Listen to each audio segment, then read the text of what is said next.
माझ्या सगळ्यात लहान मावशीने लहानपणी आमचे खूप जास्त लाड केले होते, अजून पण करते.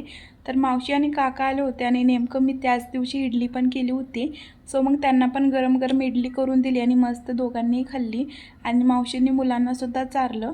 तर मावशीला 2 मुलं आहेत. ही लहान मुलगी आहे, तिचं नाव आहे भूमी आणि मोठा मुलगा आहे, त्याचं नाव आहे पदमराज. तर भूमीला बुगू ना घुमी म्हणतो.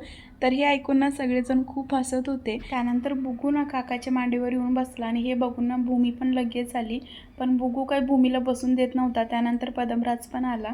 तर आम्ही खूप उशीर गप्पा मारत होतो. त्यानंतर चहा वगैरे केला आणि इडली ना खूप जास्त उरल्या होत्या. सो मग त्याच्या संध्याकाळी बहिणीने ना इडली फ्राय केली आणि दुसऱ्या दिवशी पण बॅटर खूप जास्त उरलं होतं. तर मम्मीने सकाळी त्याच्यामध्ये ना कांदा आणि टोमॅटो टाकून मस्त डोसा केला होता आणि दुपारच्या वेळी ना पप्पांनी मस्त आईस्क्रीम आणली होती आणि तो बुगू फ्रुटी कसं पितोय बघा. त्याने एका मिनिटाच्या आत सगळी फ्रुटी संपवली आणि हे बघून आम्ही खूप हसत होतो. चला बाय.